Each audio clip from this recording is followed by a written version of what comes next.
Uygurların dini pratiklerine ve kamusal alanlarına yönelik yeni bir düzenlemeyi hayata geçirmeye hazırlanıyor. Düzenleme bölgede eğitimden mimariye, Çin geleneklerine uygun hareket edilmesini öngörüyor.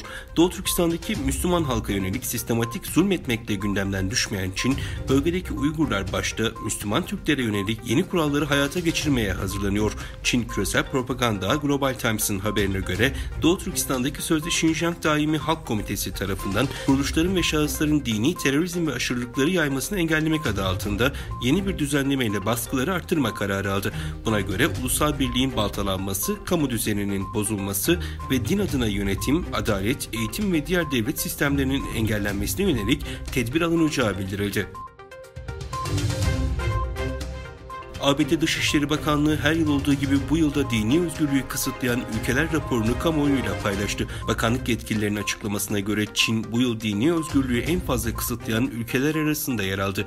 Amerika Birleşik Devletleri Kongresi'nin 1998'de kabul ettiği Küresel Din Özgürlüğü Yasası gereği Dışişleri Bakanlığı 25 yıldır din özgürlüğünü ciddi şekilde kısıtlayan ülkeleri belirliyor ve bu konuda özel bir listeyi yayınlıyor. ABD Dışişleri Bakanlığı'nın yıllık insan hakları ve din özgürlüğü raporunda Çin'in özellikle Uygur Türklerine karşı soykırım ve insanlığa karşı suçlar işlediği belirtiliyor. Raporda Pekin hükümetinin Uygur halkının dini özgürlüklerini engellediği, dini ibadetlerini ve geleneklerini kısıtladığı vurgulanıyor. Çin, Tayvan'a silah sattığı gerekçesiyle ABD'nin 5 savunma şirketine yaptırım uyguladı. Tayvan'daki kritik Cumhurbaşkanlığı seçimi yaklaşırken Çin'in ülke üzerindeki baskısı artıyor. Çin Dışişleri Bakanlığı 7 Ocak 2024 tarihinde konuya ilişkin yaptığı açıklamasında Çin'in ABD'nin Tayvan'a yaptığı son silah satışlarına tepki olarak 5 ABD askeri üreticisine yaptırım uygulayacağı bildirildi. Malezya ve Singapur'daki oyun sektörleri Çinli turist sayısındaki artışın gerileri artmasıyla kayda değer bir yükselişe tanık oluyor. Vize şartlarının gevşetilmesi ve hava bağlantısının geliştirilmesi Çin'den her iki ülkeye daha fazla ziyaretçi çekilmesinde önemli bir rol oynadı.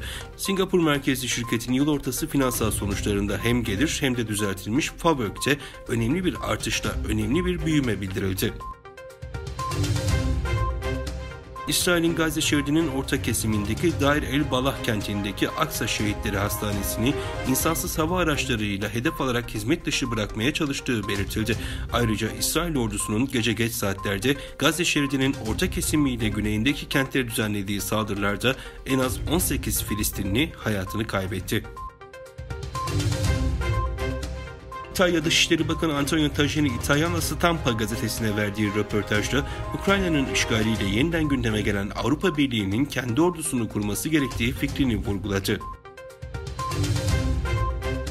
Jerusalem Post gazetesinde yer alan habere göre Netanyahu, güvenlik ve kabine toplantılarına katılan tüm bakanların yalan makinesi testine tabi tutulmasına ilişkin bir yasa teklifinde bulunmayı planladığını belirtti. İsrail medyasında yer alan haberlere göre güvenlik kabinesinin 4 Ocak'ta yapılan toplantısında birçok bakanla Genelkurmay Başkanı başta olmak üzere ordu temsilcileri arasında hararetli tartışmalar yaşanmıştı.